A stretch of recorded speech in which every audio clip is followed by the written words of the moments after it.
जय हिंद दोस्तों, कैसे हैं आप सभी। आशा करता हूँ बहुत ही अच्छे होंगे। इस वीडियो में हम आपके लिए लेकर आए हैं टॉप 30 जी के प्रश्न। ये ऐसे प्रश्न है सो बार बार एग्जाम में पूछते हैं, तो किसी भी एग्जाम की तैयारी कर रहे हैं आप इस वीडियो को देख सकते हैं, प्रैक्टिस के तौर पे भी इस वीडियो को देख सकते हैं। और लास्ट में बताइए 30 में से आपके कितने क्वेश्चन सही हैं। चलिए देखते हैं पहला क्वेश्चन क्या पूछा है आपसे। पहला क्वेश्चन पूछा, निम्नलिखित में से पल्लव राजवंश की राजधानी कौन सी थी। निम्नलिखित में से पल्लव राजवंश की राजधानी कौन सी थी, यह आपसे पूछा है। जिस किसी भी क्वेश्चन का राइट आंसर पता है, वीडियो को पॉज करिए, राइट आंसर कमेंट बॉक्स में लिख दीजिए। चलिए बताइए इसका राइट आंसर क्या हो जाएगा। तो राइट आंसर जो हो जाएगा वो हो जाएगा ऑप्शन सी, कांचीपुरम इस प्रश्न का राइट आंसर हो जाएगा। पल्लव राजवंश की राजधानी जो थी कांचीपुरम थी। कांचीपुरम तमिलनाडु में अवस्थित है। पल्लव वंश के संस्थापक जो है वह सिंह विष्णु को माना जाता है। कांची के राजा विष्णुगुप्त को समुद्रगुप्त ने पराजित किया था। पल्लव वंश के महानतम शासक हुए नरसिंह वर्मन प्रथम थे। पल्लव वंश के अंतिम शासक अपराजिता थे।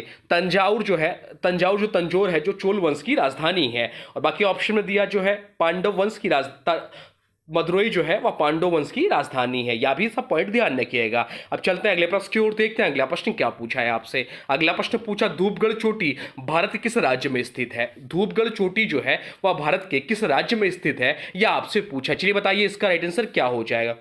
तो इसका जो राइट आंसर हो जाएगा वो हो जाएगा ऑप्शन बी मध्य प्रदेश। धूपगढ़ चोटी जो है भारत के मध्य प्रदेश राज्य में स्थित है। सतपुरा की पहाड़ियां मध्य प्रदेश राज्य में स्थित है। यह ज्वालामुखी चट्टानों से बनी हुई इस पहाड़ी का सर्वोच्च चोटी है धूपगढ़। धूपगढ़ की ऊंचाई 1350 मीटर है। बाकी ऑप्शन में बाकी आपको बताएं गुरु शिखर, तो गुरु शिखर जो है राजस्थान में माउंट आबू पर्वत की सर्वोच्च चोटी है। मैकाल का पठार जो है यह छत्तीसगढ़ में स्थित, और मैकाल का पहाड़ी का सर्वोच्च चोटी जो है वह अमरकंटक है। ये सब पॉइंट जो एक्स्ट्रा बता रहे हैं ध्यान रखिएगा। चलते हैं अगले प्रश्न की ओर, देखते हैं अगला प्रश्न क्या पूछा है आपसे। अगला प्रश्न पूछा है, हरित क्रांति निम्नलिखित में से किस राष्ट्र में पहले शुरू की गई थी। हरित क्रांति जो है निम्नलिखित में से किस राष्ट्र में पहले शुरू की गई थी, यह आपसे पूछा है। चलिए बताइए इसका राइट आंसर क्या हो जाएगा। राइट आंसर हो जाएगा ऑप्शन मैक्सिको इस प्रश्न का राइट आंसर हो जाएगा। हरित क्रांति की शुरुआत मैक्सिको राष्ट्र से पहले शुरू हुई थी। मैक्सिको के कृषि वैज्ञानिक नॉर्मन बोरलाग ने गेहूं की नई किस्म विकसित किया। गेहूं की इस नई किस्म से हरित क्रांति की शुरुआत मानी जाती है। 1960 के दशक में हरित क्रांति की शुरुआत हुई। भारत में हरित क्रांति की शुरुआत 1966 से 67 ईस्वी को माना जाता है। भारत में पंतनगर कृषि विश्वविद्यालय को हरित क्रांति की शुरुआत मानी जाती है। चलते हैं अगले प्रश्न की ओर, देखते हैं अगला प्रश्न क्या पूछा है आपसे। अगला प्रश्न पूछा, जैनियों का पवित्र स्थान श्रवणबेलगोला कर्नाटक के किस जिले में स्थित है। जैनियों का पवित्र स्थान जो है श्रवणबेलगोला या कर्नाटक के किस जिले में स्थित है, यह आपसे पूछा। चलिए बताइए इसका राइट आंसर क्या हो जाएगा। तो राइट आंसर जो हो जाएगा वो हो जाएगा ऑप्शन बी, हसन जिला में स्थित है। राइट आंसर हो जाएगा ऑप्शन बी, जैनियों का पर्वत स्थान श्रवणबेलगोला कर्नाटक के हसन जिला में स्थित है। श्रवणबेलगोला में गोमतेश्वर जो बाहुबली की मूर्ति है यहाँ 12 वर्षों पर मस्तिकाभिषेक महोत्सव जैनियों द्वारा मनाया जाता है। जैनियों का पर्वत जल मंदिर पावापुरी में, बिहार के नालंदा जिले में पावापुरी में महावीर की समाधि है। माउंट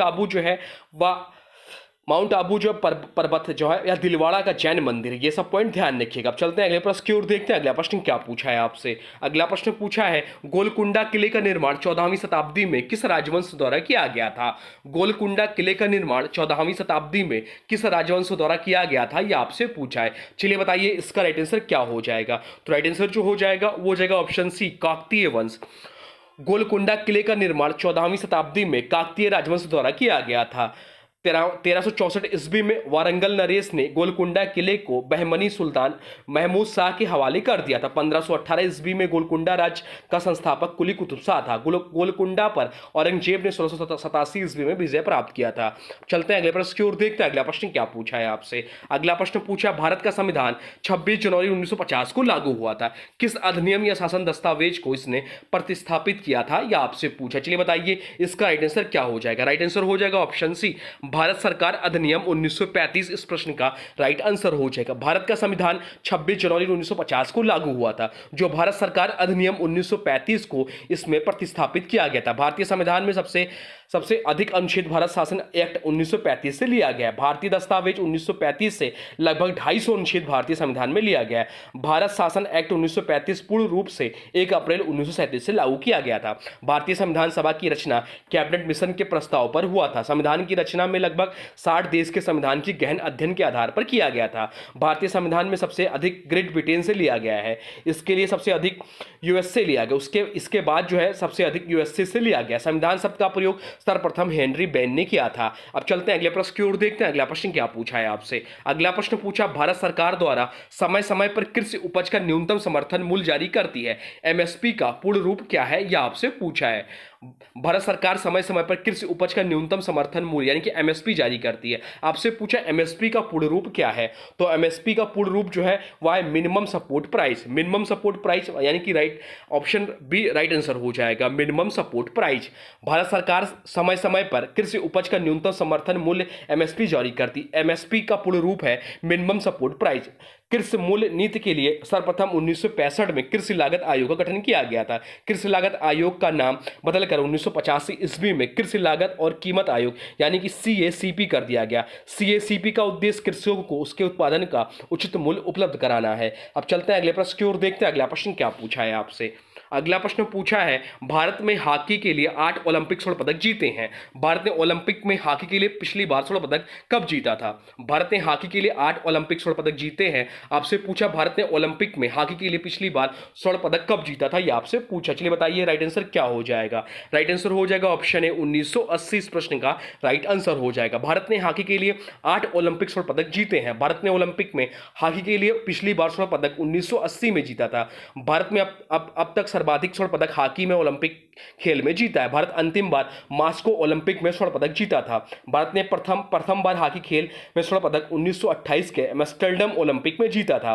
भारत ने ओलंपिक में 1928 से 1956 तक हॉकी में स्वर्ण पदक लगातार विजेता रहा। भारत व्यक्तिगत स्पर्धा में स्वर्ण पदक 2008 के बीजिंग ओलंपिक में अभिनव बिरेंद्रा ने जीता था। अब चलते हैं अगले प्रश्न की ओर, देखते हैं अगला प्रश्न क्या पूछा है आपसे। कुचिपुड़ी की उत्पत्ति किस राज्य में हुई? कुचिपुड़ी नृत्य की उत्पत्ति किस राज्य से हुई, यह आपसे पूछा है। चलिए बताइए इसका राइट आंसर क्या हो जाएगा। राइट आंसर हो जाएगा ऑप्शन सी आंध्र प्रदेश। इस प्रश्न का राइट आंसर हो जाएगा। कुचिपुड़ी एक शास्त्रीय नृत्य है जो कि आंध्र प्रदेश राज्य से है। कुचिपुड़ी शास्त्रीय नृत्य की शुरुआत आंध्र प्रदेश में ब्राह्मण समुदाय के पुरुषों द्वारा किया गया, परंतु महिलाएं भी इस नृत्य का अभिनय करती हैं। भारत में 8 प्रमुख शास्त्रीय नृत्य है। कौन कौन से हैं? तो मणिपुर का शास्त्रीय नृत्य है। सत्रिया नृत्य जो है या शास्त्रीय नृत्य असम राज्य से संबंधित है। और मोहिनी अट्टम जो ऑप्शन में दिया है, मोहिनी अट्टम शास्त्रीय नृत्य जो है केरल राज्य से संबंधित है। चलते हैं अगले प्रश्न की ओर, देखते हैं अगला प्रश्न क्या पूछा है आपसे। अगला प्रश्न पूछा, संसद के पास भारत के संविधान के प्रावधानों में संशोधन करने की शक्तियां हैं। संविधान का कौन सा अनुच्छेद संसद को यह शक्ति प्रदान करता है, यह आपसे पूछा है। अभी दिन में भी हम लोग पढ़े। चलिए बताइए इसका राइट आंसर क्या हो जाएगा। राइट आंसर हो जाएगा ऑप्शन सी अनुच्छेद 368। इस प्रश्न का राइट आंसर हो जाएगा।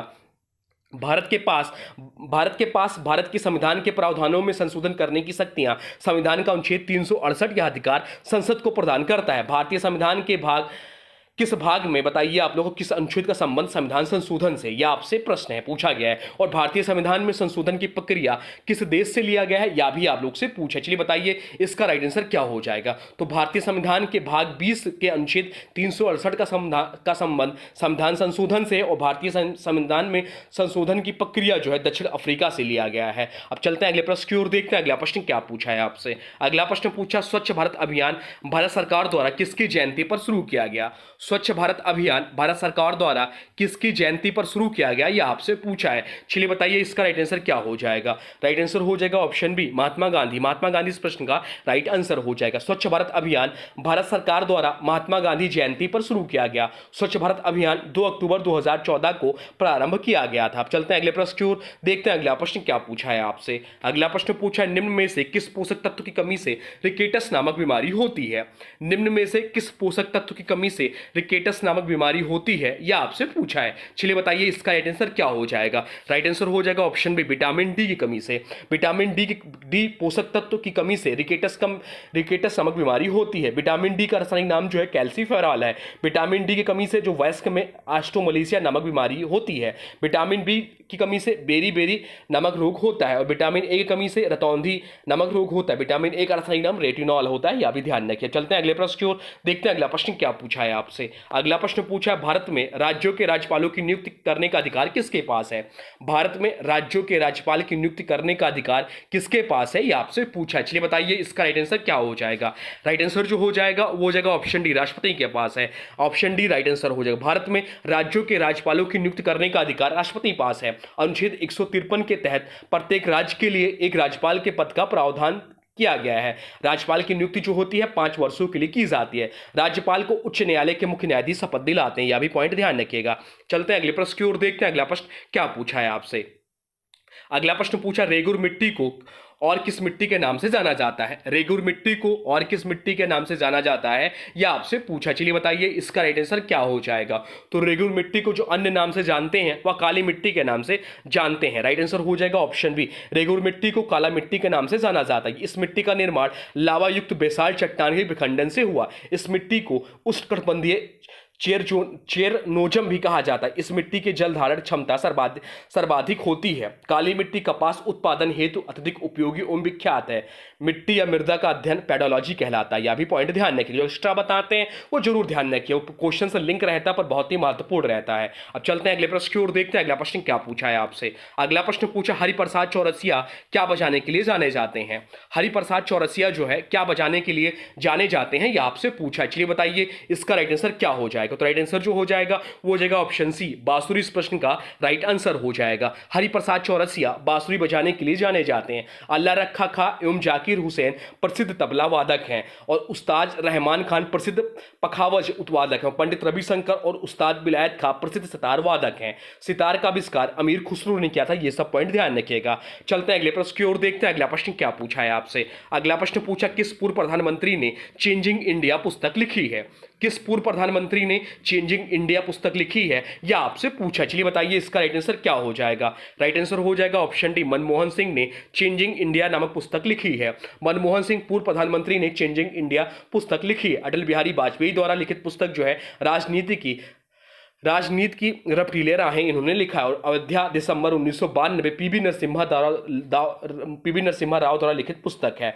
चलते हैं अगले प्रश्न की ओर, देखते हैं अगला प्रश्न क्या पूछा है आपसे। अगला प्रश्न पूछा, मुगल बादशाह अकबर का मकबरा कहाँ स्थित है? मुगल बादशाह अकबर का मकबरा कहाँ स्थित है, यह आपसे पूछा है। चलिए बताइए इसका राइट आंसर क्या हो जाएगा। राइट आंसर हो जाएगा ऑप्शन सी, सिकंदरा में स्थित है।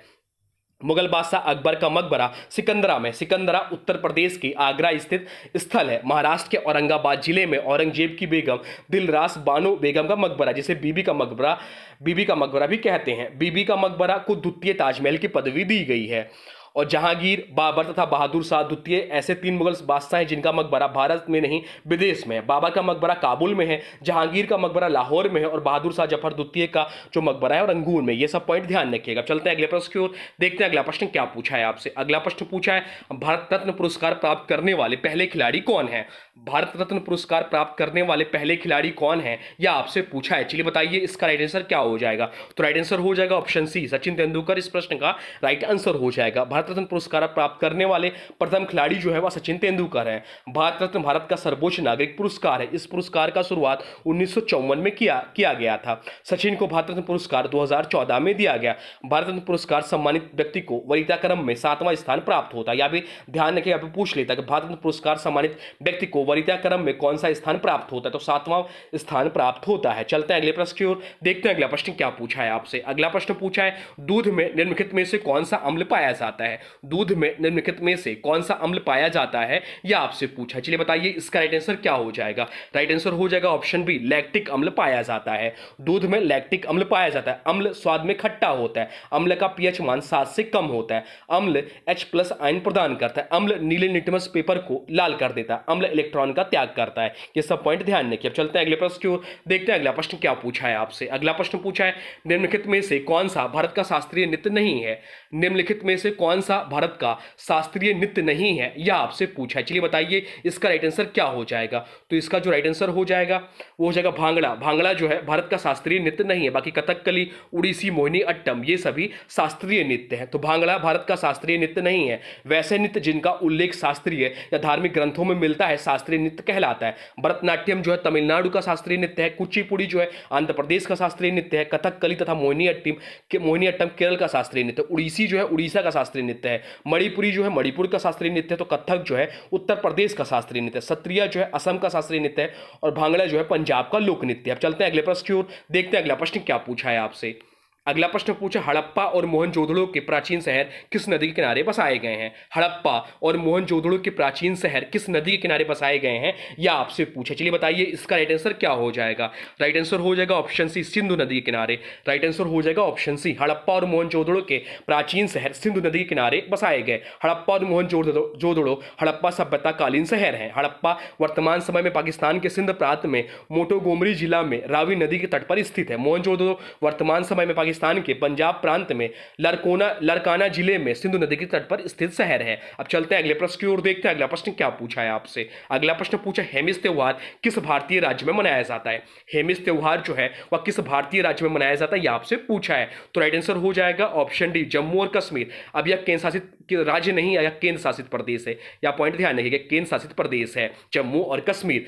हेमिस त्योहार जम्मू और कश्मीर में मनाया जाता है। जम्मू कश्मीर 31 अक्टूबर 2019 से केंद्र शासित प्रदेश हो गया है। तमिलनाडु में पोंगल त्योहार मनाया जाता है, यह भी इंपॉर्टेंट है। और पंजाब में सोडल मेला सितंबर महीने में मनाया जाता है। बिहार में लगने वाला सोनपुर मेला विश्व का सबसे बड़ा पशु मेला है, यह पॉइंट ध्यान रखिए। चलते हैं अगले प्रश्न की ओर, देखते हैं अगला प्रश्न क्या पूछा है आपसे।